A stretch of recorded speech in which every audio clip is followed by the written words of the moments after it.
Hey guys, tonight we begin not with a philosopher or a king, but with something far more dangerous and complicated, dating in the Middle Ages.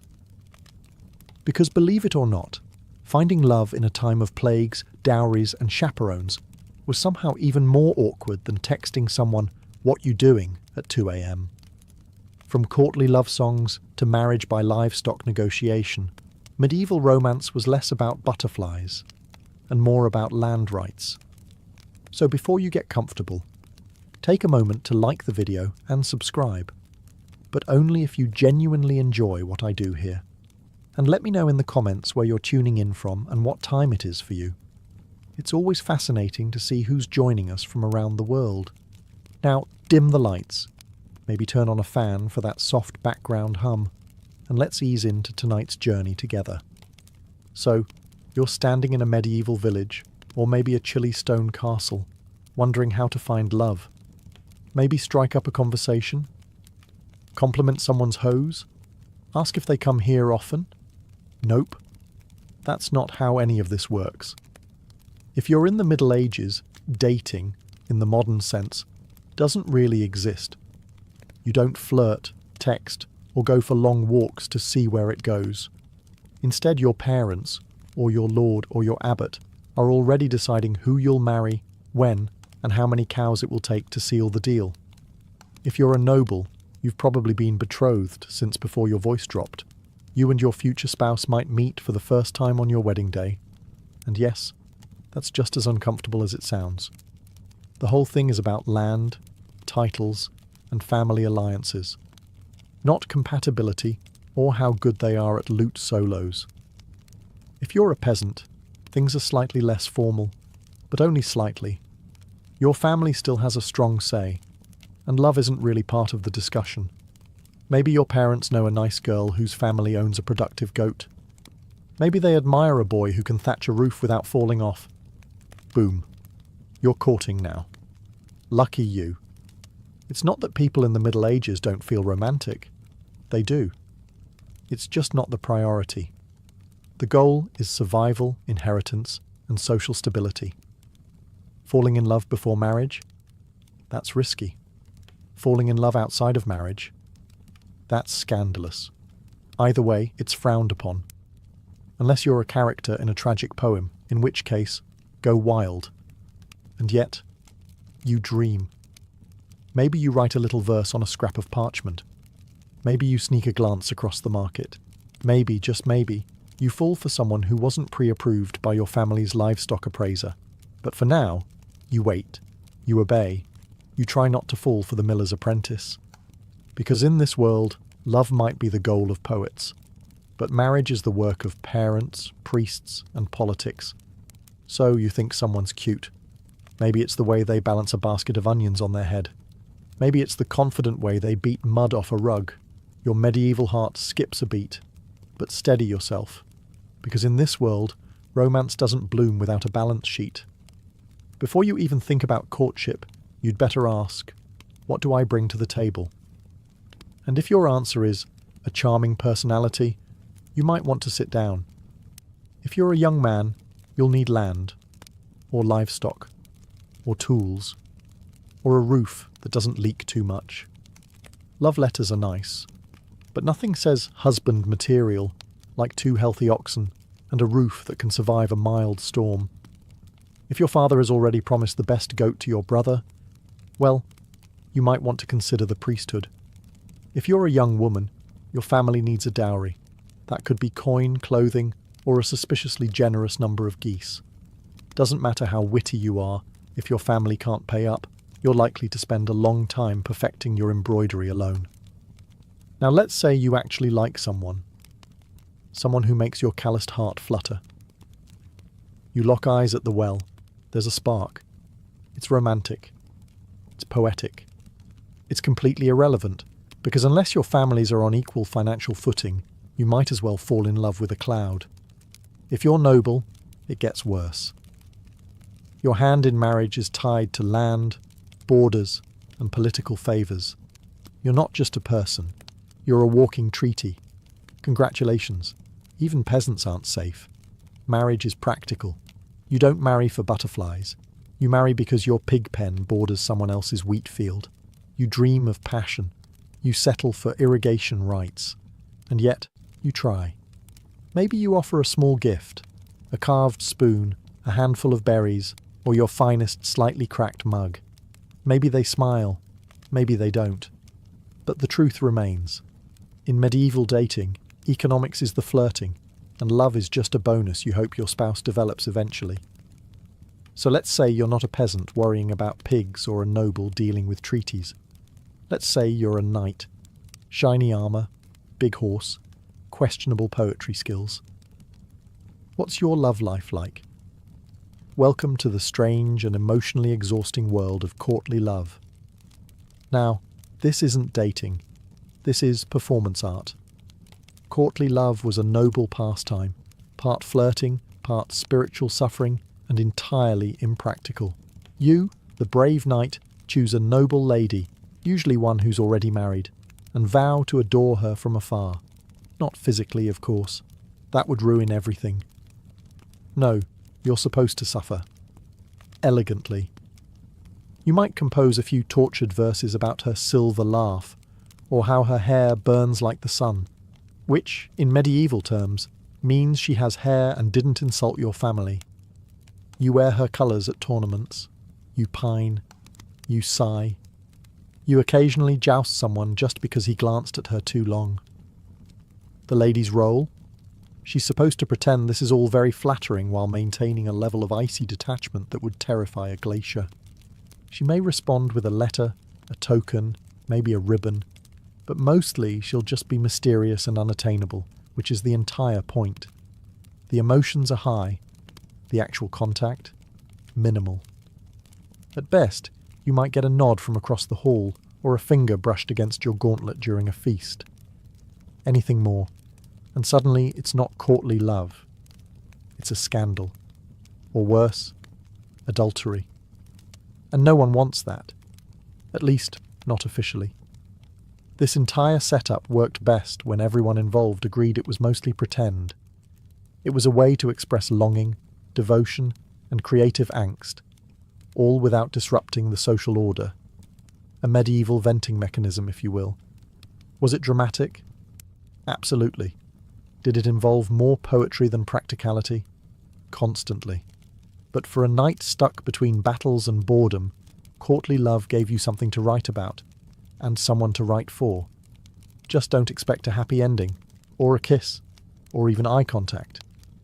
So you've fallen for someone. Great. Now comes the hard part, expressing that affection in a society where touching someone's hand without a chaperone is basically a declaration of war. Welcome to the medieval solution. Tokens. Think of it as 12th century texting. Slow, confusing, and open to wildly inaccurate interpretation. Let's say you're a knight, and you're hopelessly in love with Lady Marjorie, of whatever her last name is. You can't speak to her alone, and your poems keep getting intercepted by her confessor. What do? You send her a glove. Or maybe your embroidered sleeve. Nothing says I love you like mailing someone part of your wardrobe. And if you're on the receiving end?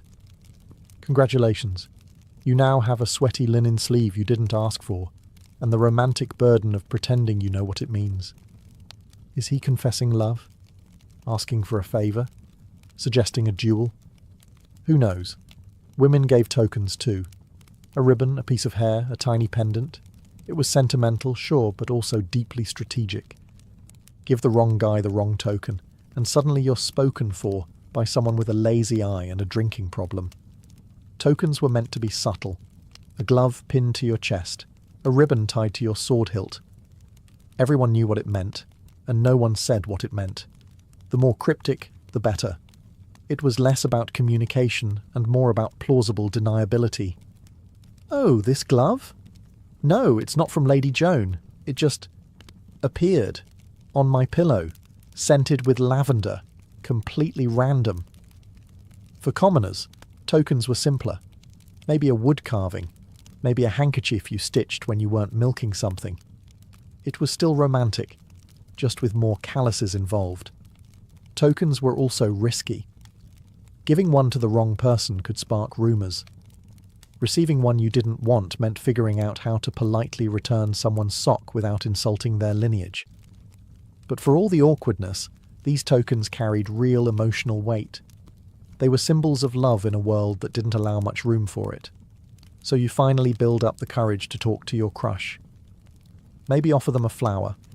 Maybe quote a little bad poetry you definitely didn't steal from a travelling minstrel. You're ready for a moment of intimacy. Unfortunately, you're not alone. Welcome to the world of medieval dating surveillance, where love is never blind. It's heavily monitored by your mother, your priest, a nosy cousin, and sometimes all three at once. Let's say you're a young woman of marrying age. You're never just going for a walk.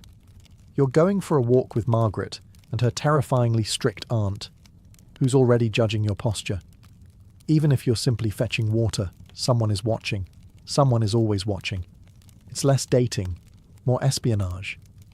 And if you're a man trying to court someone, better hope you have the approval of her family, her parish priest, and the local gossip network. You show up at her house with flowers? Her father's behind the door, sharpening something. Her mother's pretending to stir a pot that hasn't boiled in 3 hours, and the village priest just happens to be passing by on his way to morning prayers at sunset. The logic behind all this supervision was simple. Protect virtue, preserve family honour, and absolutely prevent any unsanctioned touching, especially before marriage, especially alone, especially ever. Chaperones were there to monitor innocent interactions.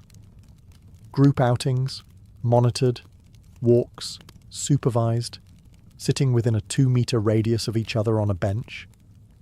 Only if someone's grandmother is knitting nearby and pretending not to listen. The church, of course, had opinions. Lots of them.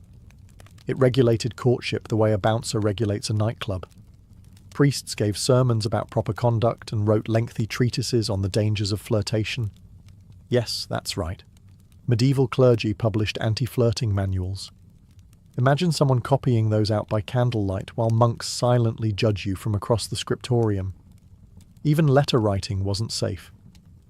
Some monasteries opened love letters just to screen for moral content. That's right, divine censorship.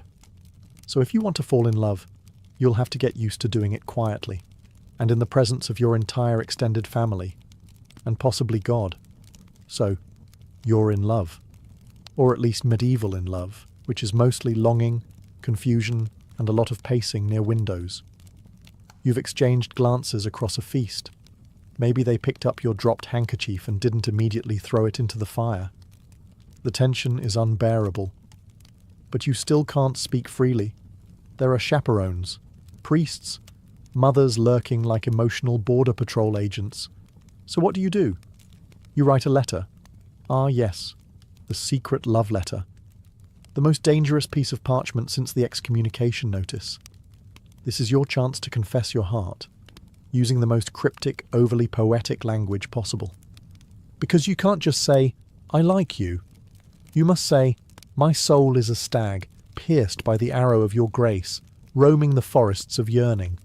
Naturally, if you're literate, which, let's be honest, isn't a given, you pen your message on vellum or rough parchment. If you're really dedicated, you dust it with flower petals or perfume. Just be careful with that. One noble accidentally used a love letter to wrap a herring and delivered it to the wrong girl. They're married now. It's fine. Now comes the problem of delivery. You can't just hand it over. You need a courier, a loyal servant, a bribed monk, or a younger sibling with limited understanding of consequences. Sometimes even a minstrel would do the job, singing your poem in the town square while pretending it was anonymous. Subtle. And the poetry? Risky. Very risky. The line between romantic and heresy was thinner than a monk's patience during Lent.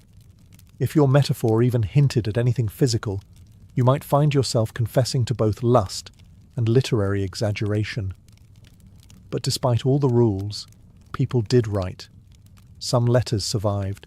Some poems were copied and passed around like forbidden fruit. In a world of rigid roles and constant supervision, a folded scrap of words could feel revolutionary. So you write, you risk it, you press your trembling hand to the parchment and say everything you can't say aloud. Just don't sign it too clearly. You want romance, not a church trial. Finally, a break, a feast day, a harvest festival, a maypole dance. In short, a rare moment when your life isn't just work, prayer, and pretending you're not interested in the blacksmith's daughter. Today, you're allowed to flirt. Sort of. As long as no one sees. Or everyone sees, but pretends not to. Welcome to medieval festivals, where romance blooms under the watchful eyes of everyone you've ever met, and 3 chickens. Festivals were one of the few socially approved moments when men and women could mingle, laugh, and, dare we say, make eye contact. There's music, there's ale, there's someone wearing a flower crown with dangerous confidence. You've never seen so many people not pretending to be miserable. If you're a peasant, you might try to impress your crush by winning the sack race, catching a greased pig, or juggling 3 stale rolls of bread. Nothing says, "I'm available," like falling off a hay bale with dignity. Dancing was your best shot at actual physical contact. The rules were rigid, but a well-timed spin or a not-quite-accidental hand graze could say more than any poem. The maypole dance, for example, was basically a giant excuse for coordinated flirtation wrapped in ribbons and plausible deniability. And if you're noble? Your version of flirting at a festival involved less hay and more poetry. You might compose a verse on the spot, compare your lady's eyes to twin candles, or other glowing things, and offer a trinket. Hopefully not one that was clearly made by your servant 5 minutes earlier. Food helped too. Offer your beloved a meat pie, or share a honey cake. If they accept it with a smile, you're doing well. If they hand it to their dog, start over with someone else. But remember, everything you do, someone is watching. A parent, a priest, a bard with a big mouth. One misstep, and your flirty smile becomes a youthful indiscretion discussed at church for the next 6 weeks. Still, for a few hours you can pretend. Pretend you're in a world where love isn't a transaction, where laughter isn't suspicious, and where dancing in public doesn't end in penance. Let's say you're not a knight, a noble, or a bard with a lute and excessive feelings. You're a regular villager. You wake up with the cows, go to bed with the chickens, and spend most of your day ankle-deep in mud. You're not looking for a poetic soulmate. You're looking for someone who can milk a goat without emotional drama. Welcome to peasant courtship, where romance is practical, gestures are modest, and chemistry means we can survive winter together. In your world, dating is less about long conversations and more about shared tasks. You notice someone you like because they work hard, don't complain much, and have a decent set of teeth. That's it. That's the whole checklist. You're not picky. You're realistic. You don't need fireworks. You need someone who can gut a fish and maybe doesn't snore too loudly. So how do you show interest? You give gifts, small, useful things. A basket of eggs, a bundle of firewood, a good turnip. And if you're feeling bold, maybe a woven ribbon or a carved spoon. Nothing says, "I'm serious about you," like a spoon you whittled by candlelight while your pig judged you silently. Conversations happen during shared chores. You might walk together to the mill, chat while tending sheep, or exchange pleasantries while shoveling something that smells questionable. No one's reciting poetry. You're talking about the weather, crop yields, and whether or not old Thomas fell in the well again. And yet, in its own way, it's romantic. There's a sweetness in the simplicity. A shared life built not on idealism, but on cooperation. You know each other's strengths, weaknesses, and how fast they run when a goat escapes. Proposals often came quickly. If you both agreed, and the families did too, marriage followed. Maybe you moved into a shared hut. Maybe you built a new one from scratch with help from the village. You brought your best blanket. They brought a goat. Together, you began the strange miracle of domestic survival. It's not glamorous, but it's honest. You've done it. You found someone who can cook, clean, tolerate your family, and doesn't visibly recoil at the sight of your feet. True love, right? Now it's time to get married, which, in medieval terms, means you're entering into a contract. Not a dreamy vow under the stars. A legally binding transaction, often negotiated with all the passion of a livestock auction. If you're a peasant, it's still a big deal. You gather a few witnesses, talk to the local priest, and try not to trip over the Latin during the ceremony. But behind the sweet-sounding blessings is a serious checklist. Dowry, land rights, who gets the cow, and what happens if someone dies during planting season. Ah yes, romance. If you're from the upper class, buckle up. Your marriage is a full-blown legal negotiation. Your parents, their parents, the priest, a scribe, maybe a cousin who once studied law. They're all in on it. The bride and groom, mostly just standing nearby, looking decorative and nodding when spoken to.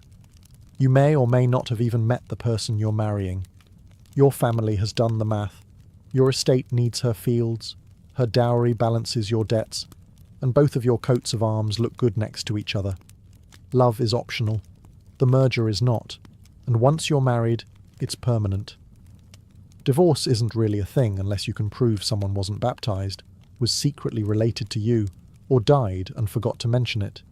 Annulments existed, but they required a lot of paperwork, a bit of luck, and a solid bribe. Still, not everything is bleak. Some couples genuinely grew to love each other, shared chores, raising children, surviving winters. These things have a way of building affection, or at least tolerance, which, in medieval terms, is basically the same thing. The church was involved in every step. Marriage was a holy sacrament, one of the 7 big ones. You didn't just marry for legal reasons, you married because God needed a witness. Possibly 2. So you stand, exchange vows, and smile as someone hands over a sack of onions and calls it a blessing. So, let's say you've had enough. Enough contracts, enough negotiations, enough being treated like a particularly valuable sack of flour. You're a noble, but for once, you want to marry for love. Not for land, not for lineage, not for your father's strategic ambitions, just love. Congratulations, you're about to cause a scandal. Noble elopements were the medieval equivalent of lighting your family tree on fire and dancing in the ashes. If you ran off to marry someone of your own choosing, it wasn't just personal rebellion, it was political sabotage. Let's say you're Lady Eleanor, promised to Sir Boring von Estate Secure, but you've fallen madly in love with a penniless squire who smells faintly of horses and adventure. You meet in secret, whisper sweet nothings in the stables, and one day, you vanish. Off to a monastery where the abbot owes you a favour. There you marry under questionable legality, with only a nervous monk and 2 chickens as witnesses. Back at home, chaos. Your family? Outraged. Your father? Threatening to siege the groom's family garden. Your mother? Crying into her embroidery hoop. The church? Deeply concerned. The gossip? Delicious. And if you're the groom in this romantic rebellion, don't get too comfortable. Best case scenario? You get to keep your bride and your kneecaps. Worst case? You're excommunicated and disemboweled, in that order. Still, some couples got away with it. If the union couldn't be undone without causing even more embarrassment, families sometimes just sighed and moved on. After all, what's done is done, and at least nobody died. Hopefully. In rare cases, these scandals became legends. Songs were written, poems composed, stories whispered at banquets. 2 nobles who chose love over duty. Practically mythological. And yes, most noble marriages were transactional, but these moments, brief rebellions, passionate escapes, whispered vows beneath moonlit towers, they reminded the world that love, though inconvenient, refused to go extinct. So if you ever feel dramatic for swiping left or turning down a second date, just remember, at least your love life doesn't involve secret weddings, angry barons, and a horse tied to a ladder outside your window. Ah, marriage.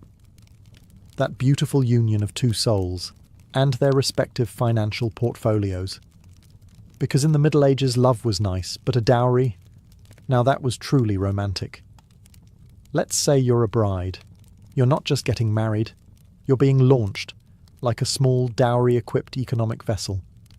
Your family prepares your dowry: money, livestock, land, linens, a cow or two, depending on how lovable they think you are, and maybe even a set of pewter dishes if they're feeling generous.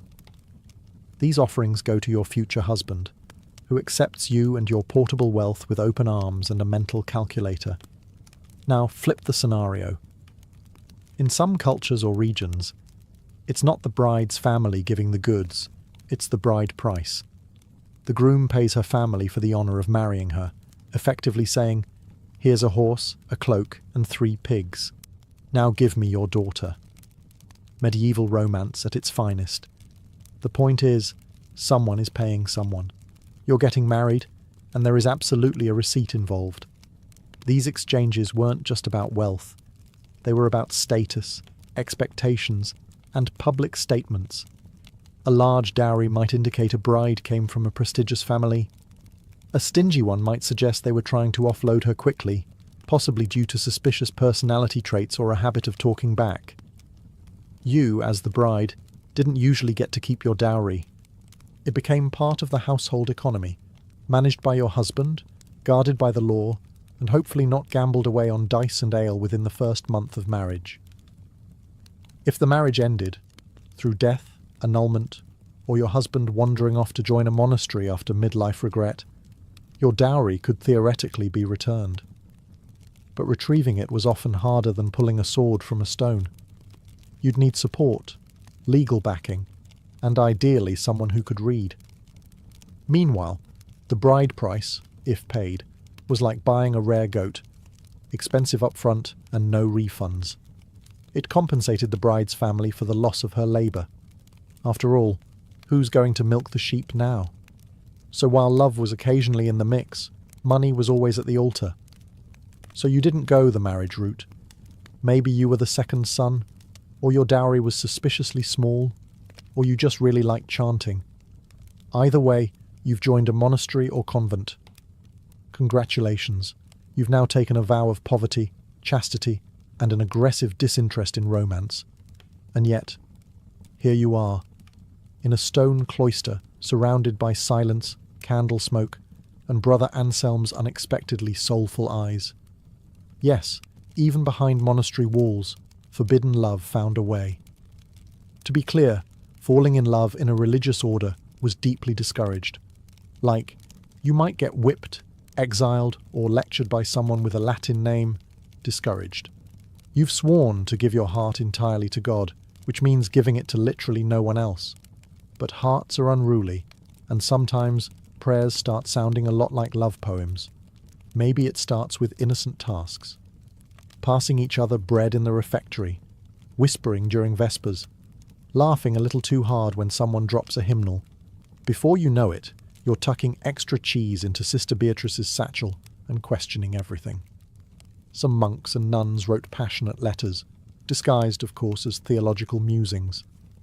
"Your soul is a shining light in the darkness of my contemplation" sounds holy, unless you read between the lines. And many did. There were, inevitably, scandals, secret meetings in the herb garden, midnight confessions that weren't strictly sacramental, and the occasional gasp-worthy discovery of a nun with a suspiciously round belly. The punishment, usually harsh: exile, public penance, or being reassigned to some far-off abbey known mostly for sheep and silence. Still, not all stories ended in disgrace. Some lovers escaped. A few even got married after being defrocked. Most, though, returned to their cloisters, red-faced and redevoted, swearing that the whole thing was just an overzealous theological debate. Because in the end, monastic life was about discipline. But humans are humans, even in robes, even in silence. And sometimes a quiet glance across the chapel was more thrilling than any tournament or courtly poem. You did it. You got married. There was a priest, a pig roast, and someone spilled mead on your mother's only nice cloak. But now it's been a few months, or years, and something feels off. Maybe your spouse snores like a dying lute. Maybe they forgot to mention their chronic gambling problem. Or maybe you just realised that marrying for land and sheep doesn't automatically result in romantic bliss. Either way, welcome to the world of medieval marital disappointment. Now, don't go reaching for the divorce papers, because they don't exist. At least, not in any form you'd recognise. Marriage was a sacred and unbreakable bond, approved by the Church, sealed by God, and enforced by public shame. You could try for an annulment, but you'd need a very good reason. We don't get along doesn't cut it. You'd have to prove that one of you was underage, already married, too closely related, which happened disturbingly often, or, best case scenario, never consummated the marriage, which meant someone had to confirm that fact, in writing, possibly under oath. Good luck. If you're a noble, it gets messier. Your marriage wasn't just personal, it was political. Trying to escape it could start a feud, ignite a scandal, or launch a minor war. Best to just quietly resent each other and attend separate feasts. So what do unhappy couples do? Mostly they just endure. You sleep in different beds. You sigh dramatically at dinner. You pour your feelings into embroidery, or that one really angry psalm. Passive aggression becomes your love language. Of course, affairs happened, usually quietly, sometimes spectacularly. Nobles had secret lovers. Peasants had suspiciously helpful neighbours. The Church condemned it, of course, but that didn't stop people. It just made them better at sneaking around barns and blaming things on God's mysterious will. For women, getting out of a bad marriage was especially hard. Even if your husband was violent or vanished, society expected you to stay loyal, silent, and mildly pious while surviving off bread crusts and disapproval. Still, some people made it work. Marriages weren't always happy, but they could become partnerships, forged by hardship, habit, and the shared experience of hauling firewood in the rain.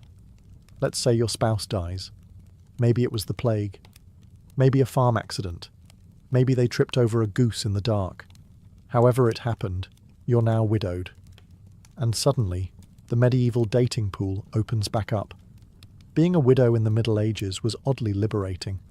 Not do whatever you want liberating, but certainly more freedom than you had before. For women, especially, widowhood often brought a taste of independence, managing land, making decisions, even speaking in public without being immediately shushed. And if you were young-ish and still had teeth, you could remarry, quickly, very quickly. Mourning periods existed, but so did survival instincts. A widow with land and no husband was basically a walking treasure chest. Suitors appeared with alarming speed, some sincere, others just very enthusiastic about your dairy cows. If you're a man and recently widowed, society practically pushes you back into marriage.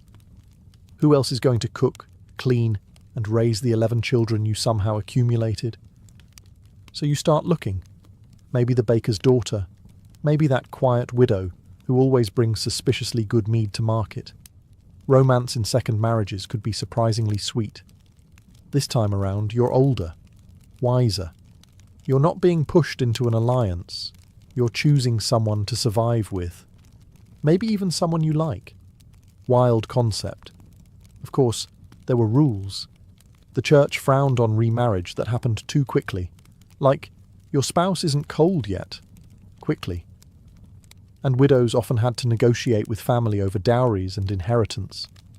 Nothing says romantic second chance like arguing with your brother-in-law over who keeps the butter churn. But still, second marriages were common, even expected. Life was short, winters were long. No one wanted to spend them alone if they didn't have to. And yes, love was part of it. Maybe not the swooning, sonnet-writing kind, but the quiet kind, based on shared stories, mutual respect, and the understanding that both of you had already seen some things. So you light the fire, pour the soup, and try again. Not because it's perfect, but because it's human. You've made it this far, survived the contracts, the courtships, the chaperones, and possibly a dramatic barn elopement. But before you fall for someone new, ask yourself the most medieval question of all.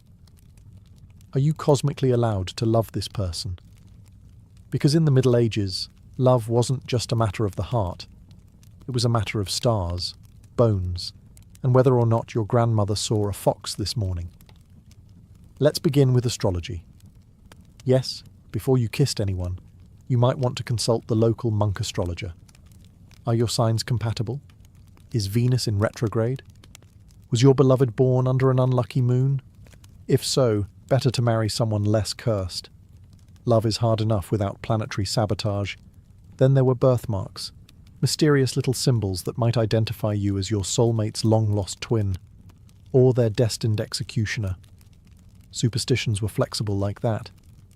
But the church had its own checklist. You couldn't marry your cousin, or your second cousin, or your fourth cousin twice removed, unless you had special permission, which the wealthy often bought, because loopholes. So before things got serious, you'd probably need to draw a family tree, and then quietly erase parts of it. Social status also mattered, deeply. A noble could not fall in love with a peasant without it being declared either a miracle or a moral failing. Cross-class romance was rare, scandalous, and only acceptable if it later became a tragic folk song. And then there were the omens. If a raven flew overhead while you were thinking about someone, bad sign. If you dropped bread at dinner while glancing at your crush, forget it. That's a cursed union.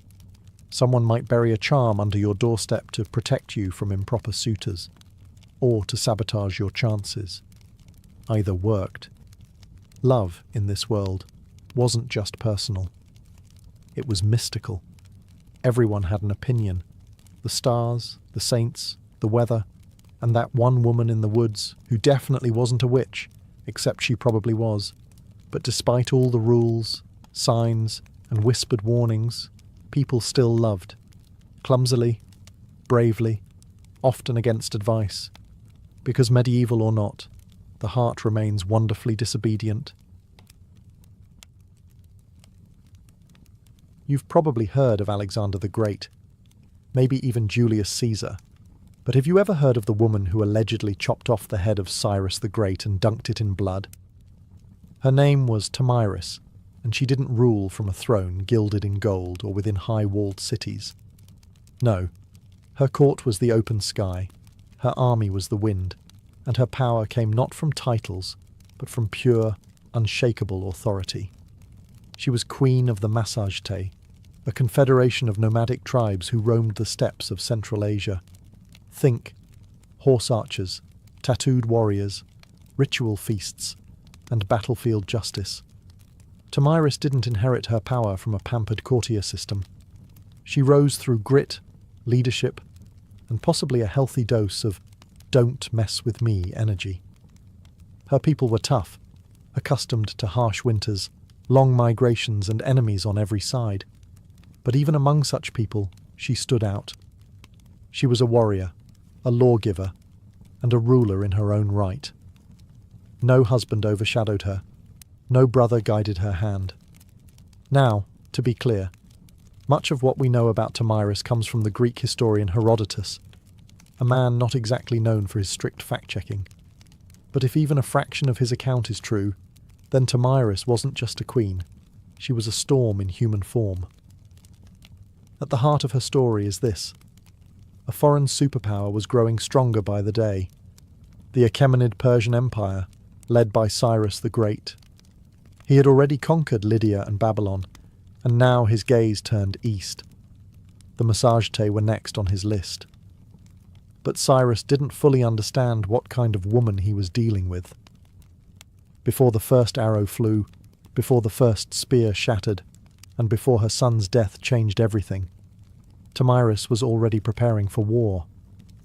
Not because she wanted conquest, but because she refused submission.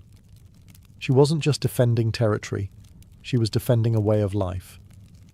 And as Cyrus would soon learn, there are some queens you just don't invade. Cyrus the Great had a reputation. He wasn't just any king, he was a conqueror's conqueror. The kind of man who could stroll into ancient cities, topple empires, and still get remembered fondly by historians. So when he looked east toward the land of the Massagetæ, he didn't exactly expect resistance. After all, Who could possibly say no to the man who had taken Babylon without even breaking a sweat?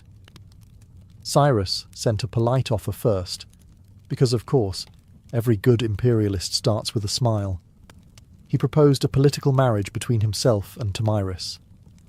Now you might think, that's romantic. But Tomyris saw right through it. She understood that this wasn't about love, or even alliance. It was about control. If she married Cyrus, her kingdom would become just another province of the Persian Empire, and she, a trophy queen. She declined, firmly. Cyrus, unaccustomed to rejection, didn't take it well. If he couldn't charm her into submission, he would take her kingdom by force.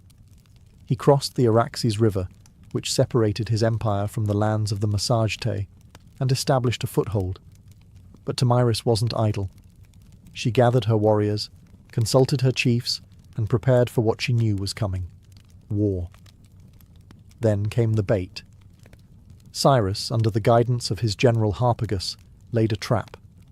He left a portion of his army behind, with a lavish camp overflowing with wine and food, luxuries that nomads rarely indulged in. Tomyris' son, Spargapizes, led a detachment to investigate. They raided the camp, took the supplies, and, fatally, drank the wine. The Persians returned at just the right moment. Drunk, disoriented, and unprepared, Spargapizes and his men were overwhelmed. He was captured alive. When Tomyris heard the news, her world cracked. This wasn't just a military loss. It was personal. Her son, her heir, was now a prisoner in Persian hands. She sent a message to Cyrus. "Give me back my son, and leave. If you do not, I swear by the sun, the master of the Massagetæ, I will give you your fill of blood." Cyrus didn't listen. Spargapizes, ashamed of his capture, killed himself in Persian custody. Tomyris had just lost her only son, and now she was out for blood. Grief is a powerful thing. But grief mixed with fury, that's the recipe for absolute devastation. When Tomyris learned her son Spargapizes had taken his own life in Persian captivity, something inside her snapped. This was no longer about borders, pride, or even independence. This was war soaked in vengeance. And Tomyris wasn't one to grieve quietly. She didn't retire to her tent in mourning robes or weep by the fire. No, she mounted her horse, sharpened her weapons, and swore an oath that would echo through history. She would face Cyrus in battle, she would defeat him, and then she would make sure he never forgot her name, even in death. According to Herodotus, Tomyris summoned her tribal council. Under her command, the Massagetæ mobilized. Picture it.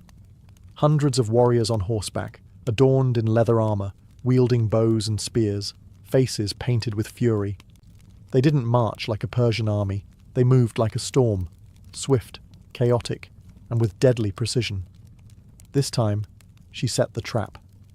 Cyrus, perhaps overconfident from his earlier deception, underestimated her resolve. But Tomyris knew his tactics now.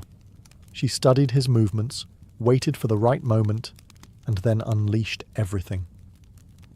The two armies clashed in what Herodotus describes as one of the bloodiest battles of the ancient world. There were no fancy formations or long speeches, just screaming horses, clashing blades, and a queen who fought alongside her warriors. No silk-robed empress here. Tomyris was in the thick of it, riding hard, cutting down enemies with merciless focus. And when the dust finally settled, Cyrus the Great was dead. Tomyris, ever theatrical in her justice, had his body searched. His head was severed, placed into a wineskin filled with blood, and presented as a final offering. According to Herodotus, she spoke to it. "You thirsted for blood, now drink your fill." Whether or not every detail is true is almost beside the point, because what matters is that Tomyris won. She crushed the most powerful empire of her day, avenged her son, and made sure that her name would be remembered, not as a victim, but as a conqueror. And this was just the start of her legend. The battlefield was silent, the Persians were dead or fleeing, their legendary king lifeless in the dust. And Tomyris? She didn't celebrate like a conqueror. She didn't parade through Persepolis or carve her face into coins. Instead, she stood over Cyrus's body, her vengeance fulfilled, but her heart still broken. Victory, it turned out, didn't bring peace. The Massagetes had won more than just a battle. They had turned the tide of empire. The death of Cyrus the Great sent shockwaves across the ancient world. In Babylon, Egypt, and the far corners of the Persian realm, rumours swirled. The unstoppable king had fallen, not at the hands of another great empire, but by a nomadic queen who had no throne, no palace, just fury, grit, and a cavalry of warriors who would ride into hell for her. And yet, Tomyris didn't exploit her victory for conquest. She returned to her people with the same pragmatism she ruled with. No war taxes, no imperial ambitions. She didn't try to seize the Persian throne. That wasn't her world. Her justice had been served. Her son had been avenged. The empire could continue without Cyrus, but now it would think twice before ever riding east again. It's worth noting just how rare this was. Most rulers, after winning a battle of that magnitude, would have grabbed power with both hands. But Tomyris seemed more concerned with preserving her people's freedom than expanding her reach. And yet, this is where her story begins to fade. There are no records of her after the battle, no statues, no royal tomb, no Massagetes monuments carved in stone. She rides into the fog of history, as elusive and untamed as the steppes themselves. Historians debate whether Herodotus exaggerated her tale. Some say Cyrus died elsewhere, that the wineskin of blood was poetic fiction. But even skeptics agree, someone dealt Persia a heavy blow.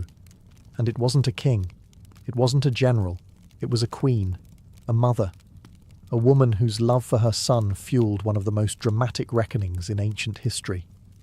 And her story, it didn't need to be written in stone. It was carried by the wind. Because when the wind howls across the steppe, some still say it whispers her name, Tomyris. To understand Tomyris, you have to understand the people she led. The Massagetes weren't your typical ancient civilization. No marble temples, no hanging gardens, no scrolls of poetry. They were a nomadic warrior culture, living in the vast, untamed lands east of the Caspian Sea, lands too wild for Persian satraps or Babylonian scribes. Their world was one of movement, survival, and honour. Imagine sprawling plains without borders, herds of horses and cattle as currency, and warriors raised in the saddle. Children were taught to ride before they could walk straight. Archery wasn't a sport, it was second nature. Their bows were compact and deadly. Their armour? Layers of leather and scale, flexible for riding, sturdy for war. They hunted, they raided, and they fought to protect their freedom. And unlike many patriarchal societies of the time, Massagetes women could, and did, fight. That wasn't an exception. It was expected. Warrior women weren't legends. They were your neighbours. So when Tomyris picked up a sword and led her people into battle, no one raised an eyebrow. She wasn't pretending to be a man or defying norms. She was the norm, just sharper, smarter, and far more dangerous than most. Their society valued strength, but also justice. Crimes were punished harshly, but fairly. Property was communal in many ways. What mattered was loyalty to the tribe and the ability to defend it. Kings and queens ruled, yes, but through consensus, not tyranny. Leaders had to prove themselves through deeds, not bloodlines. And as for religion, they were sun worshippers. Tomyris, in her famous warning to Cyrus, swore by the sun, the master of the Massagetes. The sun was life, light, and justice, the divine judge of all oaths. To break one's word was to spit in the face of the heavens. In short, Tomyris wasn't some anomaly. She was the ideal embodiment of her people. Fierce, principled, proud. She didn't rise to power in spite of being a woman. She rose because she was exactly the kind of leader the Massagetes revered. While the Persians had bureaucracy, the Massagete had freedom, and in one brutal, history-defining clash, that freedom held its ground. Because when you come from a land where the wind never stops, and the sky is your only ceiling, submission is simply not an option. You know what's strange? Everything we know about Tomyris, her battle with Cyrus, her son's death, the wineskin full of blood, it all comes from one man, Herodotus. Now, Herodotus is often called the father of history, which sounds great until you realize he's also the father of hearsay, myth, and dramatic flair.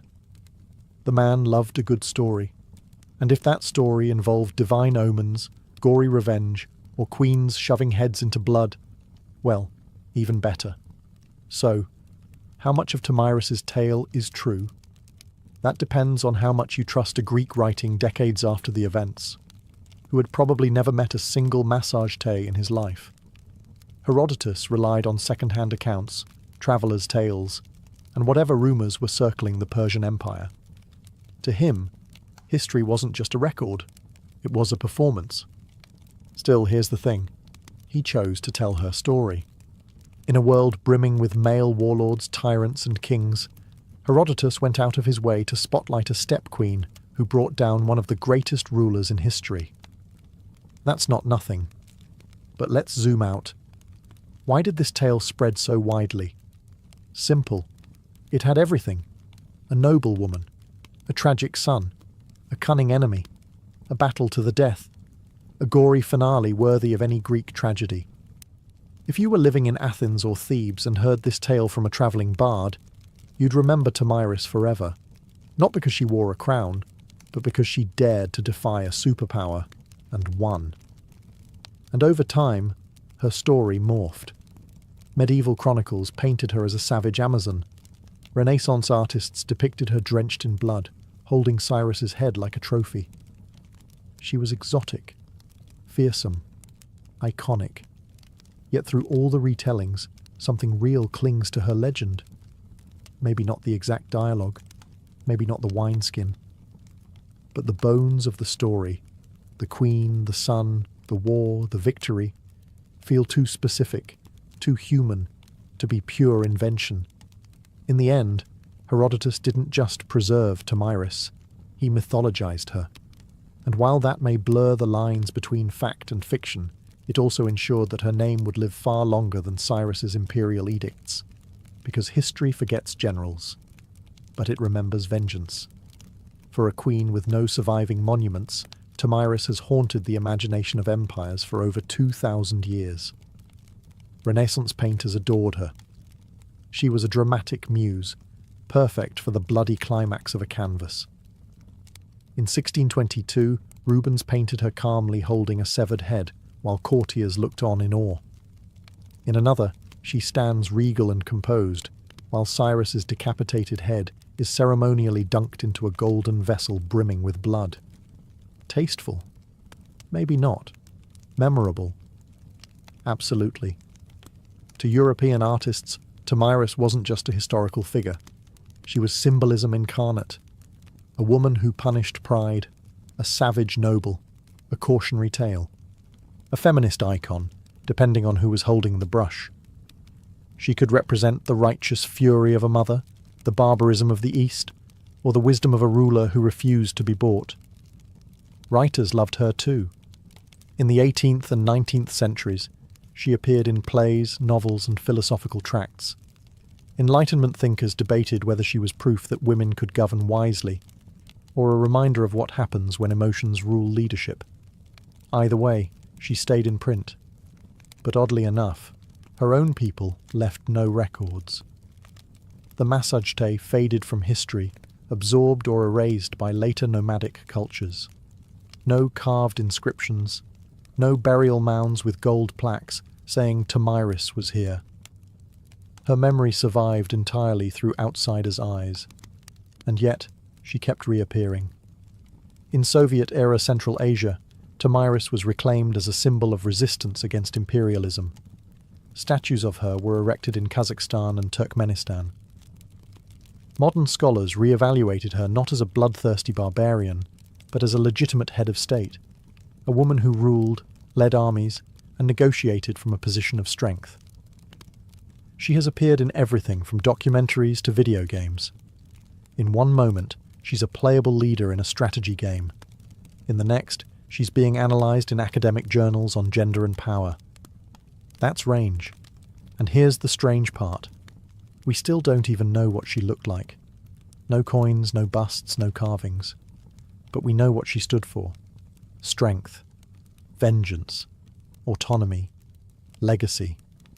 In a world that forgets queens who behave, Tomyris is remembered because she did not. She didn't ask to be part of history's art gallery. She kicked the door down and posed for the bloodiest portrait ever painted. Tomyris wasn't the first woman to lead warriors into battle, and she certainly wasn't the last. But history tends to treat women like her as exceptions, isolated flashes of power in a man's world. The truth? Tomyris was part of a long, often overlooked lineage of women who ruled through the sword. Let's rewind a bit. Before Tomyris, there was Shamuramat, the Assyrian queen who may have inspired the mythical Semiramis, builder of cities, slayer of rebels.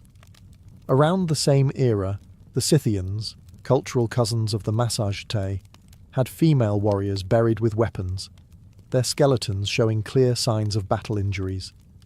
These weren't ceremonial roles. These women fought, bled, and died on horseback, and after Tomyris came more. Boudica, the Celtic queen who led a fiery revolt against the Roman Empire in the 1st century CE, is often compared to her. Like Tomyris, Boudica's war was sparked by personal loss. Her daughters were assaulted, her land seized. Her response? She burned Roman settlements to ash. The parallels are uncanny. Grief, vengeance, and an empire too arrogant to see what was coming. There's also Zenobia, queen of Palmyra, who in the 3rd century CE defied Rome itself and carved out her own mini-empire in the east. She minted coins with her face. She declared independence. She made the emperor come to her. What binds all these women together, Tomyris included, isn't just power. It's audacity. They led in eras that pretended leadership belonged to men. They wielded authority not as caretakers or stand-ins, but as strategists, generals and rulers. And while many male leaders were praised for their conquests, these women were often labelled dangerous, unnatural, savage. Why? Because they won. Tomyris wasn't an outlier. She was part of a global, centuries-long pattern of women who rose in times of crisis and made kings bleed. Her story, preserved by Greek pens and modern imagination, reminds us that female leadership wasn't rare. It was just rarely recorded. So when you picture ancient warfare, don't just see helmets and beards. See a queen on horseback, bow in hand, blood in her eyes, and understand, Tomyris wasn't alone. She was just one of the few they couldn't erase. Tomyris never built a palace. She didn't leave behind golden inscriptions or dynastic walls. There's no great tomb, no preserved armour, no marble bust in a museum. And yet, she endures. In many ways, her legacy is a paradox. Her entire story hinges on a handful of paragraphs from Herodotus, biased, embellished, possibly fictional. But those words planted a seed that refused to die. For over 2 millennia, her name has resurfaced, again and again, in times when the world needed to remember that power doesn't always wear a crown, or a beard. She's been reimagined through so many lenses. To Renaissance Europe, she was the noble savage, a warning to tyrants. To modern Central Asia, she became a folk hero, a symbol of resistance and national pride, especially in countries still reckoning with colonial and imperial pasts. Statues of her rise from plazas in Kazakhstan. Children learn her name in school books. Politicians quote her when invoking strength and independence. But beyond symbolism and myth, there's something undeniably human about her story. It's about a mother who lost her son. It's about a leader forced to choose between surrender and survival. It's about a person who, when cornered by one of the greatest powers the world had ever seen, chose to fight, and won. In a world that often erases the names of warrior women, Tomyris persists like a blade buried just beneath the surface, always ready to be unearthed by a new generation hungry for stories of untamed defiance. She reminds us that history isn't just kings and empires. It's also mothers and queens, grief and revenge, dirt and blood. It's the silent moments after battle, when a woman stands alone in a field littered with corpses, knowing she has changed the course of the world, but will never be fully believed. And that might be her greatest legacy, the refusal to be forgotten. No statues, no problem. Her name still rides on the wind of the steppes. Her story still makes emperors look mortal. And her legend still whispers the warning, "Come for me, and you'll drink your fill of blood." So the next time you hear of a great king's downfall, remember, sometimes the final blow comes not from a rival empire, but from a queen on horseback, lost to history, but never truly gone. Imagine a life where your walls are made of felt, your roof is stitched from hide, and your front door opens to the horizon. There are no cities, no farmland, no stone monuments to pass on to the future, just the rhythm of hooves, the whisper of grass, and the ever-changing sky. For ancient nomadic cultures, permanence was a myth, and mobility was strength. From the Eurasian steppes to the Arabian deserts, ancient nomads shaped entire civilizations without leaving a single marble temple. These weren't rootless wanderers. They were strategic movers, guided by the seasons, the grazing patterns of their herds, and an intimate understanding of terrain. Their homes were yurts, tents, or wheeled wagons, foldable fortresses designed for life on the move. Cattle, sheep, goats, and most of all horses were the pillars of nomadic life. A person's wealth was counted in livestock, not land. Horses were more than tools. They were companions, weapons, and status symbols. To ride well was to survive.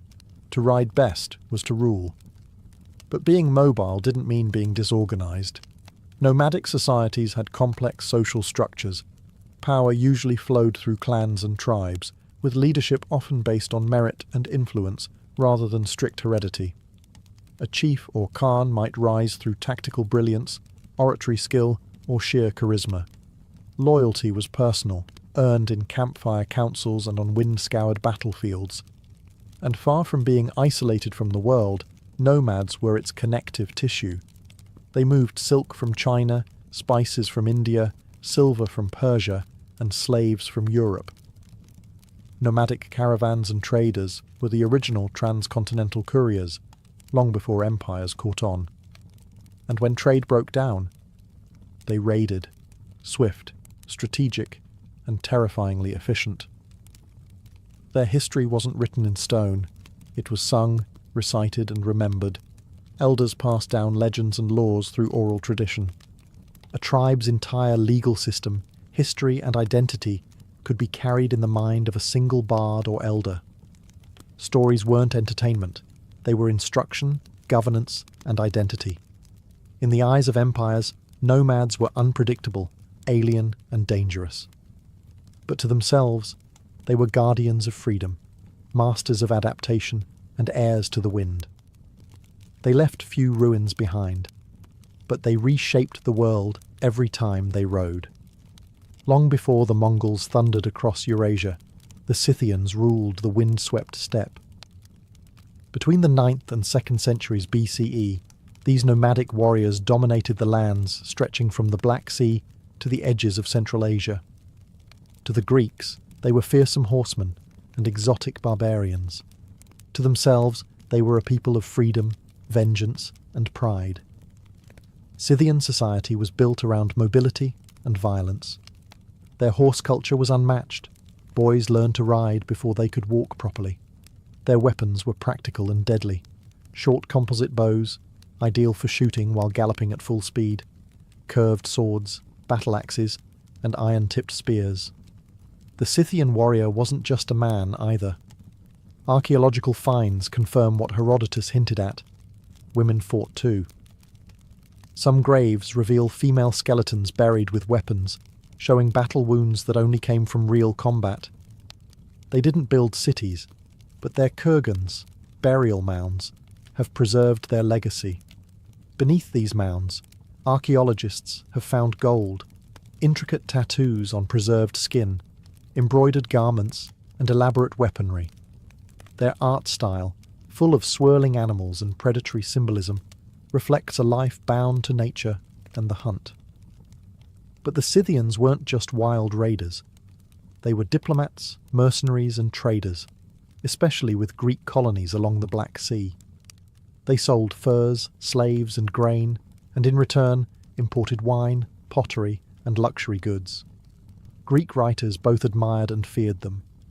Herodotus wrote of their strange customs, like drinking the blood of enemies or using scalps as napkins. But he also praised their justice and loyalty to kin. Their religion was primal and animistic. They worshipped gods of war, fire, and fertility. Some rituals involved cannabis smoke, others horse sacrifice. Their worldview was cyclical and tied to the land, not in terms of ownership, but sacred movement. Eventually, they faded. Pressured by other nomadic groups like the Sarmatians, and boxed in by growing empires, the Scythians dissolved into history. But they set the standard for the steppe warrior archetype. A mobile, deadly, fiercely independent fighter with no master and no fixed home. They didn't write books. But when you see a mounted archer silhouetted against the steppe, that shadow is Scythian. They were the storm before the empire. While the Scythians ruled the grasslands, the Bedouins carved their legacy into sand. Originating in the vast deserts of the Arabian Peninsula, the Bedouin were not merely wanderers. They were engineers of survival, mastering some of the most inhospitable terrain on earth. Unlike the mounted thunder of steppe nomads, the Bedouin life was quieter, more deliberate.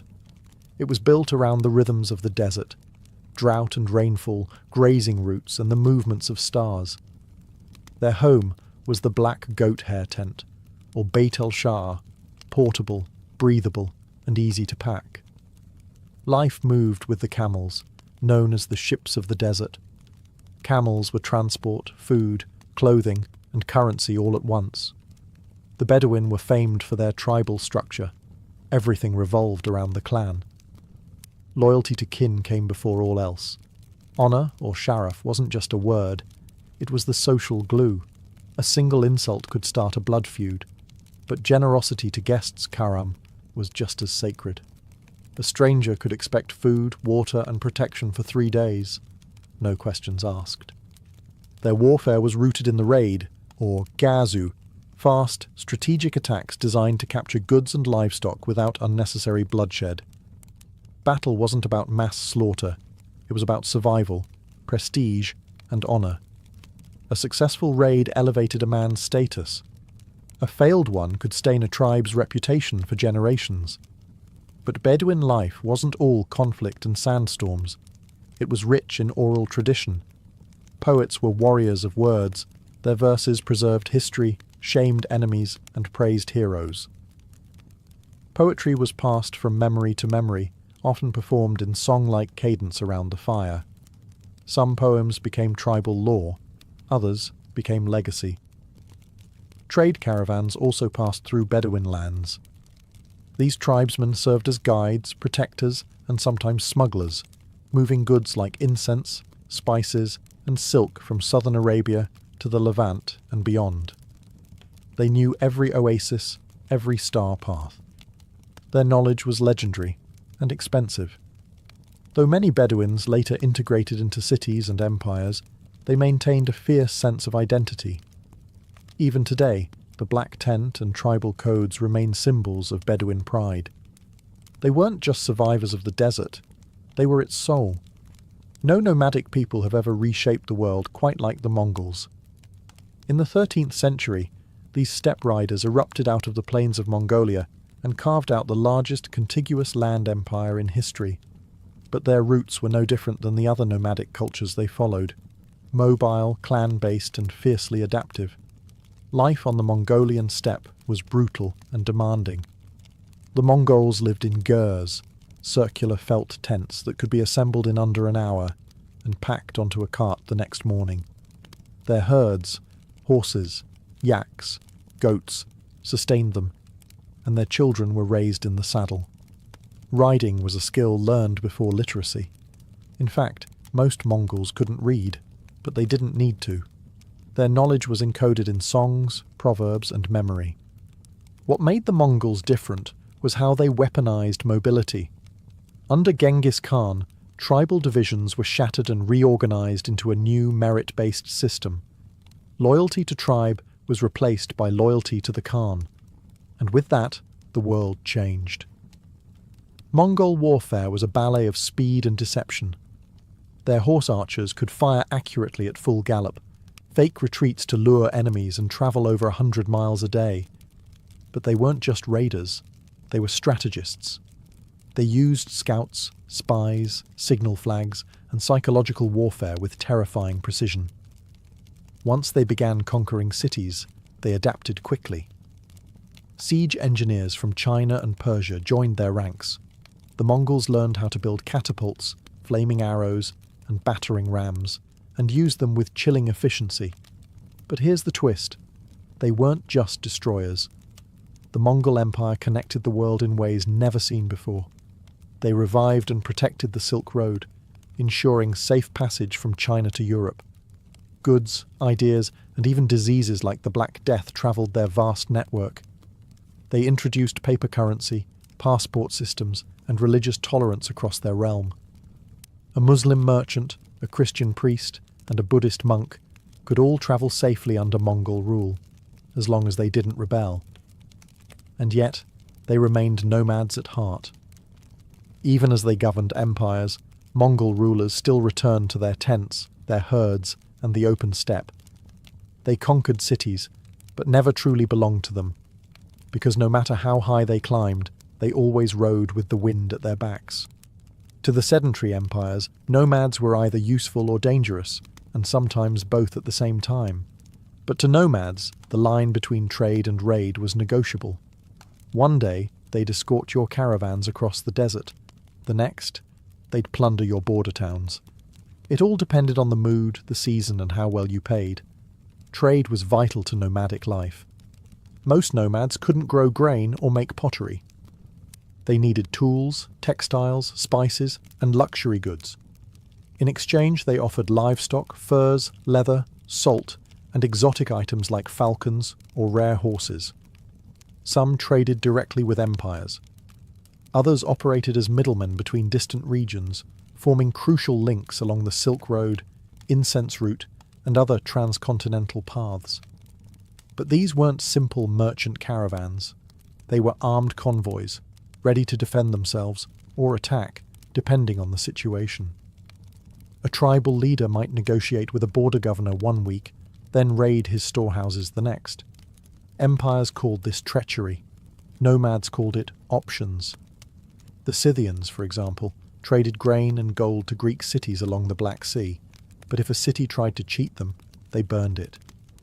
The Bedouins protected incense and spice caravans across Arabia. Unless someone failed to pay protection fees, then the camels changed direction.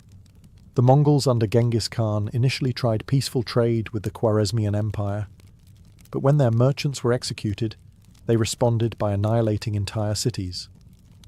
To the nomadic mind, trade was personal and political. It wasn't just business, it was a reflection of respect. If a sedentary kingdom treated the nomads as equals, commerce thrived. If they disrespected them, the punishment was swift, and usually on horseback. This tension gave rise to a strange relationship. Border economies. Towns and cities on the edge of nomadic zones often became hybrid spaces, half military outpost, half market. Governors bribed chieftains, tribes traded news, horses, and intelligence. Sometimes marriages were arranged to seal fragile peace. This dance between trade and raid wasn't a flaw in nomadic life. It was a feature. It allowed them to negotiate power without occupying territory, to influence empires without building them, and to remain fluid in a world that worshipped walls. They didn't need to conquer cities. They just needed cities to keep watching the horizon. In a world without libraries, scrolls, or printing presses, how do you preserve your history? For nomadic cultures, the answer was simple and incredibly powerful. You remember it. Oral tradition wasn't just a storytelling tool for ancient nomads. It was their library, courtroom, constitution, and mythos, all rolled into one. From the Scythian grasslands to the Mongol plains and the Bedouin deserts, memory was sacred, and the tongue was sharper than the sword. Elders were more than old men and women. They were archives in human form. They knew lineages stretching back a dozen generations, war stories that shaped tribal identity, and proverbs that guided decisions in peace and battle alike. These weren't campfire tales told for amusement. These were lessons, warnings, and laws. Among the Bedouins, poetry was king. A well-crafted verse could shame an enemy, honour a fallen warrior, or settle a dispute. Poets, or sha'ir, were advisors to tribal leaders, remembered more clearly than many chiefs. Their words could ignite war or stop it cold, and their memory? Flawless. Entire epics were passed down word for word, generation after generation. The Mongols were no different. The great work known as The Secret History of the Mongols was first preserved orally, only written down later. It tells not just the rise of Genghis Khan, but the cultural values of loyalty, fate, revenge, and ambition that defined their world. It isn't a dry historical record. It's a living saga, originally recited by heart to teach and unify. Even the Scythians, who left almost no written records, maintained detailed oral accounts of their migrations, battles, and alliances. When Greek writers like Herodotus described their tales, they were capturing echoes of a far older spoken tradition. History passed through campfires, not chiselled in stone. Oral tradition had its risks. Memories faded, stories evolved. But it also had one massive advantage. It lived. It was adaptable, flexible, and deeply human. It allowed nomadic societies to retain identity even after migrations, defeats, or cultural absorption. Empires may have fallen and their archives turned to dust, but nomadic stories survived, not because they were written down, but because they were woven into breath. And as long as someone remembered, nothing was truly lost. In many ancient civilizations, women were confined to the background, silent, veiled, or confined behind palace walls. But in nomadic societies, the story was often very different. On the move, everyone worked, and that meant women held power too. From the Scythians to the Mongols, archaeological and historical evidence shows that nomadic women were not just mothers and wives. They were riders, warriors, shamans, diplomats, and clan leaders. Life on the move didn't allow for idle hands. Every member of the community, regardless of gender, had to contribute to survival, warfare, and governance. Take the Scythians, for example. Burial sites across the Eurasian steppe have revealed women buried with swords, arrows, and armour, their bones showing injuries from combat. These weren't symbolic burials. These women fought. Greek historians were so intrigued and terrified that they crafted entire myths about Amazons, fierce warrior women supposedly descended from these nomadic tribes. In Mongol society, women managed the encampments while the men were away raiding or conquering. But even at the highest levels of power, women left their mark. Genghis Khan's daughters and daughters-in-law often ruled territories, led armies, and conducted diplomacy. One of the most powerful women in Mongol history, Sorghaghtani Beki, was a strategist and kingmaker who raised emperors and brokered alliances.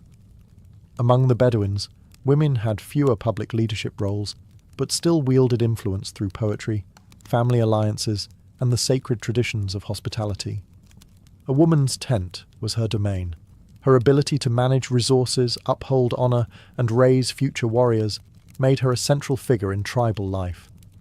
In some tribes, women could initiate divorce, control property, and even own camels, the ultimate symbol of wealth and survival. Religion also gave nomadic women spiritual authority. In various Turkic and Siberian steppe cultures, Female shamans played crucial roles as healers, spirit guides, and keepers of ancestral wisdom. They weren't fringe mystics. They were respected pillars of the community. In short, mobility created necessity, and necessity gave rise to equality, at least more than what was seen in most empires of the time. The unpredictable nature of nomadic life demanded flexibility. If a man fell in battle, a woman stepped up, without ceremony, without asking permission. In these windswept societies, a woman could be the hand that rocked the cradle and the hand that drew the bow. For nomadic peoples, spirituality was not tied to temples or sacred buildings. It was woven into the land, the sky, and the journey itself. When your life is in constant motion, your gods ride with you. Nomadic belief systems were typically animistic and nature-based, rooted in the cycles of the seasons, the behavior of animals, and the rhythms of survival. The wind wasn't just weather, it was a messenger. Mountains were guardians, rivers carried spirits, fire was sacred, life was a dialogue with the unseen.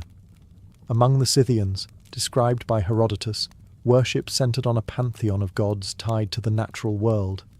Tabete, the goddess of the hearth, likely equivalent to Hestia, and Papaios, the sky god.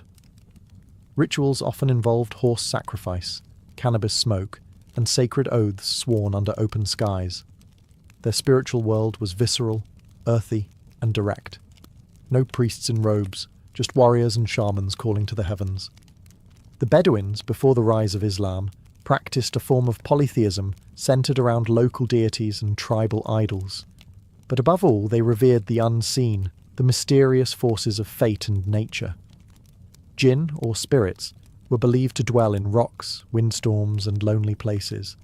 Poets and seers were thought to be inspired, sometimes even possessed, by these entities. Hospitality wasn't just a custom, it was a spiritual obligation. In Mongol culture, the spiritual world was structured around Tengrism, the worship of Tengri, the eternal blue sky. Tengri wasn't a god you prayed to in a temple. He was the sky itself, ever present, watching and judging. Genghis Khan claimed his right to rule came from Tengri. Mongols also revered earth spirits, ancestral ghosts, and the sacred fire in the center of every tent. Shamanism played a vital role. Shamans were healers, spirit guides, and political advisors. The beauty of nomadic spirituality was its adaptability. As nomads came into contact with Buddhists, Muslims, Christians, and others, they often blended these beliefs with their own. Mongol emperors patronized multiple religions at once. A Bedouin could follow Islamic law while still clinging to older, desert-rooted customs. Whereas cities built temples to contain the divine, nomads carried the sacred with them. Their gods moved, their rituals adapted, and their beliefs flowed like the rivers they crossed. Because to a nomad, faith didn't need four walls, just sky above, earth below, and memory in between. They didn't leave behind pyramids or cathedrals. You won't find their capitals on modern maps. And yet, the legacy of ancient nomadic cultures is written all over history, in the flow of trade, the scars of conquest, and even the languages we speak. Nomads were not historical footnotes. They were architects of disruption, reshaping entire continents through movement. The Silk Road? That wasn't just a route for silk and spices. It was a highway built by hooves, maintained by the diplomacy, muscle, and local knowledge of nomadic tribes. Without them, East and West might never have met. Empires feared them, and for good reason. The Scythians, Xiongnu, Turks, and Mongols all challenged the myth of urban superiority. Their victories exposed a fundamental truth. Mobility can outthink monuments. Where empires moved slowly, nomads adapted. When cities relied on walls, nomads relied on speed. But their influence wasn't only military. They acted as cultural bridges, carrying music, recipes, stories, and even religion from one world to another. Mongol rule brought Chinese printing technology to Persia. Arab Bedouin traditions shaped the early Islamic world, from language and law to poetry and honor codes. Turkic nomads laid the groundwork for the Ottoman Empire. The paths they rode became arteries of civilization. Even after their empires faded, their spirit endured. You can see it in modern horsemanship, in oral storytelling cultures, and in the values of kinship, resilience, and independence that still echo across the steppe, desert, and tundra. In many ways, they also serve as a warning. They remind us that no structure is permanent, not even the grandest empire. They proved that the wind could erase borders, and that power didn't need to be carved in stone to be real. Today, many nomadic peoples still exist, though fewer in number and often under pressure from modern borders, climate change, and urbanization. Yet their descendants carry traditions older than most nations: hospitality to strangers, reverence for animals, and stories that ride through generations like horses through fog. So when you study history, don't just look at the walls, the temples, the thrones. Look between them. That's where the nomads lived, and that's where history moved. In the mid-1800s, America was a country divided, not just by politics, but by terrain. The East bustled with cities, factories, and ports. The West was a wild expanse of mountains, deserts, and goldfields. And between them stretched over 1,700 miles of unforgiving wilderness. To journey from New York to California meant weeks on a ship around Cape Horn, or months in a wagon, dodging disease, bandits, and dust. But the dream was there, a railroad that would tie the country together, steel rail by steel rail, a direct line from coast to coast, unthinkable to some, inevitable to others. Visionaries believed it could unite the Republic, speed up communication, move armies, open new markets, and settle the untamed frontier. To build it, however, would require more than ambition. It would take money, labour, land, and political power. That last part came with the Civil War. In 1862, while the nation was tearing itself apart, Abraham Lincoln signed the Pacific Railway Act. The law authorized two railroad companies, the Union Pacific and the Central Pacific, to start building from opposite ends of the country. The Union Pacific would head west from Omaha, Nebraska. The Central Pacific would go east from Sacramento, California. They would meet in the middle. To fuel the construction, the government offered massive land grants. For every mile of track laid, each company received up to 640 acres of public land and generous loans. The race was on, not just to unite the country, but to claim land, money, and history itself. On paper, it was a marvel of infrastructure. In reality, it was about to become one of the most grueling construction efforts in American history. Workers would blast through mountains, bridge vast plains, and brave bitter winters and scorching deserts. Thousands of immigrants and labourers would be brought in to do the work. The rewards would be monumental, but so would the human cost. And for the indigenous nations living on the land where the tracks would cut through like a scar, this was not progress. It was a warning. In 1862, the idea still sounded like a gamble, but within 7 years, two lines would meet in the Utah desert and change America forever. While the Union Pacific had the flat plains of Nebraska ahead of them, the Central Pacific faced a far more brutal challenge from the very start: the Sierra Nevada mountains. These weren't gentle hills. They were towering granite peaks, prone to avalanches, snowdrifts, and back-breaking terrain. And this was before dynamite was even invented. Construction began in Sacramento in 1863, but the real wall stood just 80 miles east. The Sierras were a formidable barricade, and every mile of track laid felt like a war against nature itself. To conquer this obstacle, the Central Pacific needed labour, a lot of it. At first, they hired mostly Irish immigrants and white labourers, but many quit, unable or unwilling to face the grueling conditions. That's when the company turned to a new workforce: Chinese immigrants. By 1865, over 10,000 Chinese labourers were building the railroad, more than 80% of the Central Pacific's entire workforce. They were paid less than white workers, often lived in more dangerous conditions, and faced deep racism, but they proved indispensable, showing incredible skill, endurance, and discipline. Their work was heroic and horrific. They carved tunnels through solid rock using only hand tools and black powder. The most infamous, Tunnel Number 6, took nearly 2 years to complete. In winter, snowdrifts reached 40 feet. Workers lived in camps buried beneath snow, connected by vertical shafts like chimneys. Dozens died in avalanches, explosions, and rock slides. And yet, the line advanced. To speed progress, Chinese crews suspended themselves in baskets over cliffs, chipping away at stone inch by inch. When they couldn't go around a mountain, they went through it. When they couldn't level terrain, they built wooden trestles that soared above ravines. It was some of the most dangerous and underappreciated labor in American history. Few records exist of individual Chinese workers.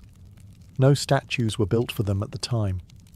But without their hands, the transcontinental dream would have died in the Sierras. By 1867, the Central Pacific finally emerged from the mountains. What lay ahead was desert, harsh, dry, and deadly, but flat. The worst was behind them. The race to the meeting point was truly on. While the Central Pacific was battling granite and snow in the west, the Union Pacific had its own gauntlet to run. Starting from Omaha, Nebraska, the company laid track westward through the Great Plains, a land that seemed endless, flat, and deceptively simple. But the challenge wasn't the geography. It was people, politics, and power. The Union Pacific hired largely Irish immigrants, former Union soldiers, and freedmen. Many were veterans looking for steady pay after the Civil War. Crews could lay 2, sometimes even 3 miles of track in a single day. The wide-open plains allowed speed, but they also exposed the workers to raids, starvation, and environmental extremes. This was indigenous land. The Pawnee, Cheyenne, Arapaho, and Lakota Sioux had hunted, lived, and died on these plains for generations. And to them, the railroad was not progress. It was an invasion.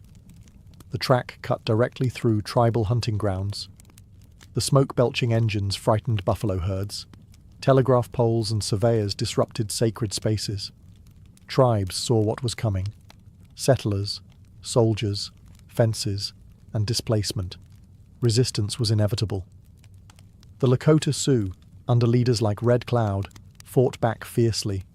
They raided camps, attacked surveying teams, and tore up rails. In response, the US government built forts along the route and stationed troops to guard the track. Railroad construction became a militarized operation, with track layers working under the protection of armed guards. It was a low-grade war, fought with rifles and treaties that never lasted. For the indigenous nations, the railroad represented a death sentence for their way of life. And they were right. Still, the Union Pacific pushed forward. Financially backed by massive federal loans and led by men like Thomas Durant, the company laid track at breakneck speed. Crews lived in temporary towns, dubbed Hell on Wheels, which sprang up overnight and disappeared just as fast. Gambling, whiskey, and violence followed the workers like a dust storm. By 1867, Union Pacific had reached Cheyenne and was headed into Wyoming. The mountains loomed in the distance, but the real mountain they were climbing was political. How do you unite a nation when you're laying rails over the bones of another? For the Union Pacific, the answer was simple. Lay the track. Don't look back. The story of the Transcontinental Railroad is often told with golden spikes and great men in top hats. But the real story? It's soaked in sweat, muscle, and pain. Much of it provided by men whose names were never recorded, whose graves were never marked, and whose stories were buried beneath the tracks they built. On the Central Pacific, it was the Chinese laborers who did the impossible. Nearly 15,000 of them, most hailing from Guangdong province, endured freezing temperatures, deadly explosions, and racial hostility while tunneling through the Sierra Nevada. They earned less than white workers, received no recognition, and were often housed in separate, inferior camps. But they persisted. quietly, skillfully, and relentlessly. Despite being called weak and unfit by early skeptics, the Chinese crews soon proved to be the most reliable workforce on the railroad. They blasted rock, laid rail, built trestles, and cooked their own food, often staying healthier than their counterparts. Yet, when the last spike was driven at Promontory Point, none of them were invited to the celebration photo. Meanwhile, on the Union Pacific, Irish immigrants made up a large portion of the workforce. Many had survived famine and war, only to face new dangers on the plains. They fought off raids, laid track at incredible speed, and drank themselves to sleep in rickety tents. Their lives were hard, but their labour was essential. Former enslaved African Americans also worked the rails, some hired as freedmen seeking better lives. Their contributions, like those of the Chinese and Irish, went largely uncredited. Labourers of colour were exploited, but indispensable. This was a multinational workforce, building a nation with bare hands and broken backs. And then there were the cooks, blacksmiths, teamsters, and supply haulers, each playing a role in keeping the great machine of progress moving forward. None of them were executives, but without them, there'd be no golden spike. In the grand American myth, we tend to spotlight the visionaries and tycoons. But railroads weren't laid by dreams alone. They were laid by calloused hands, underpaid men, and marginalized workers, people who bent history with no guarantee they'd be remembered. They didn't build the railroad for glory. They built it to survive. By the late 1860s, the two railroad companies, the Union Pacific and the Central Pacific, were no longer just building tracks. They were locked in a frenzied competition, each racing toward an invisible meeting point somewhere in the Utah Territory. But this wasn't a gentleman's agreement. It was a war for land, money, and prestige. Why the urgency? Because of the way the government subsidies worked. For every mile of track completed, each company received federal land grants and hefty loans. The more track you built, the more profit you claimed. So naturally, both sides tried to outbuild the other, even laying parallel tracks in opposite directions, knowing full well that only one set would be used. It became absurd. Crews worked at breakneck speed. The Central Pacific, fresh off their victory over the Sierra Nevada, now blasted through the Nevada and Utah deserts. Meanwhile, the Union Pacific crossed rivers and high plains, skirting the edge of the Rocky Mountains. They even began laying track through areas they knew the government would eventually declare wasteful, just to secure funding. Work intensified to near manic levels. The Central Pacific's Chinese crews set a world record in April 1869. 10 miles of track laid in a single day, a feat unmatched even today. They accomplished this using synchronized teams, rotating shifts, and a rhythm honed through years of labour. Union Pacific crews, not to be outdone, pushed hard from the east, despite ongoing labour strikes, supply issues, and mismanagement from their financier, Thomas Durant, who was more interested in stock manipulation than railroad engineering. The two tracks finally neared each other at Promontory Summit in present-day Utah. Surveyors marked the site. Arrangements were made for a formal ceremony. Locomotives from both companies, Central Pacific's Jupiter and Union Pacific's No. 119, were brought face-to-face, cowcatcher to cowcatcher. Executives prepared speeches. A special golden spike was commissioned. Telegraph wires were hooked up to transmit the final hammer blows in real time across the country. But behind the celebration was the lingering reality. The race had been brutal, often reckless, and entirely driven by profit. The rails were now joined, but the scars they left behind, on land, labour, and lives, would remain for generations. Progress had a finish line, and both companies were willing to trample over anything to cross it. On May 10th, 1869, the windswept plains of Promontory Summit, Utah, became the centre of the American universe. A crowd of workers, officials, journalists, and railroad executives gathered to witness the momentous event, the joining of the Union Pacific and Central Pacific Railroads, the completion of the Transcontinental Railroad. Two gleaming locomotives stood nose to nose on the finished track, the Central Pacific's Jupiter and the Union Pacific's number 119. Between them lay a final rail, and at its centre, a golden spike, engraved with the words, "May God continue the unity of our country as this railroad unites the two great oceans of the world." Telegraph lines had been connected to the ceremonial hammer. Each blow would send an electric signal across the country. As Leland Stanford, representing the Central Pacific, raised the sledgehammer, Americans across the nation leaned in to listen. With each swing, the telegraph clicked. Done. Church bells rang, cannons fired, cities erupted in celebration. From New York to San Francisco, it was as if a national artery had been stitched together in real time. The East and West were no longer months apart. They were 7 days apart by rail. It was a stunning engineering achievement. The United States was now bound coast to coast by steel and steam. The symbolic significance couldn't be overstated. A young, post-Civil War nation had proven it could connect its fractured parts and march into a modern industrial era. But not everyone was part of the celebration. None of the Chinese workers who had laid most of the Central Pacific's track were invited to the photo. They had been excluded from the ceremony entirely, despite their role in accomplishing the impossible. The Irish labourers, freedmen, native guides, and other marginalised workers were also absent from the frame. In their place stood bearded men in frock coats, holding hammers and cigars.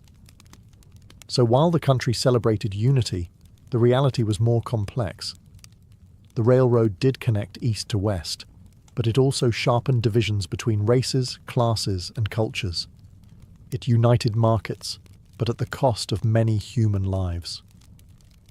The photo that day captured the official story of the railroad. But the real story? That was buried beneath the track.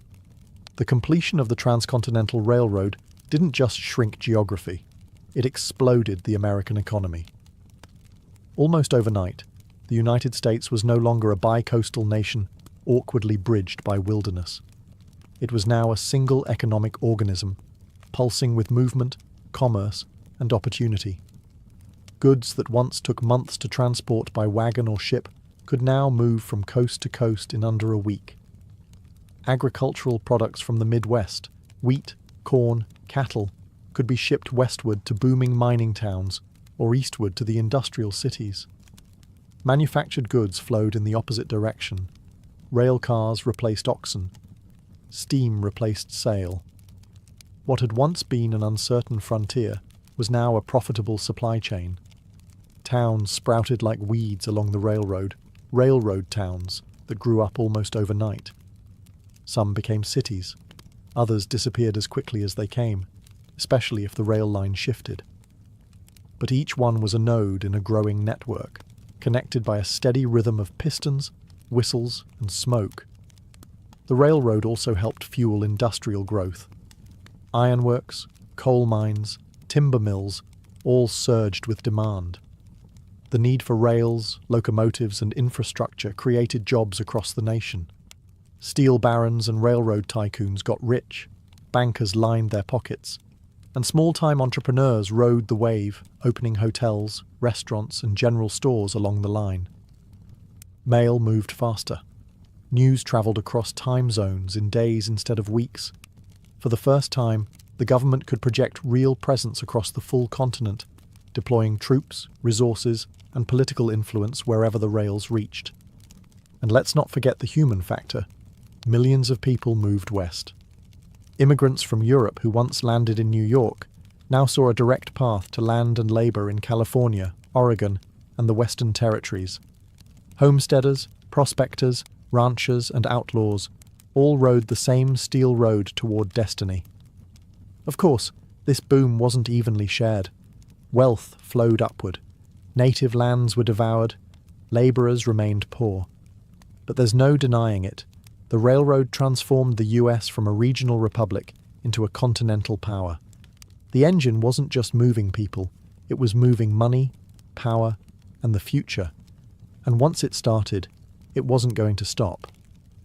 Beneath the polished steel and triumphant headlines of the Transcontinental Railroad lay a darker, more tragic legacy: the destruction of indigenous lands, lives, and cultures.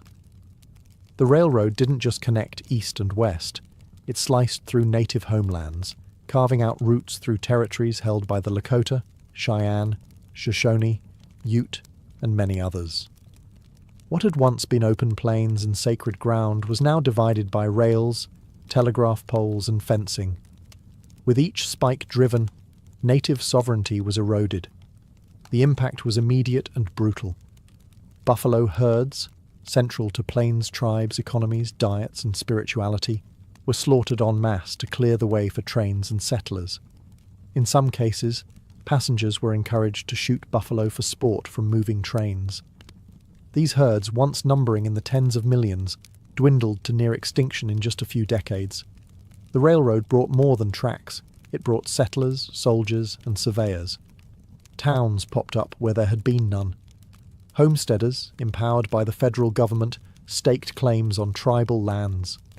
What treaties hadn't taken, the railroad now absorbed. And with settlers came enforcement, military garrisons, sent to protect the tracks and suppress any resistance. Conflicts erupted. The Sioux, Cheyenne, Arapaho, and other tribes fought back in what became a series of bloody wars, some labelled uprisings, others outright massacres. From Red Cloud's War to the Battle of Little Bighorn, the railroads were both the battleground and the prize. Eventually, resistance was crushed. Indigenous nations were confined to reservations, often hundreds of miles from their ancestral lands.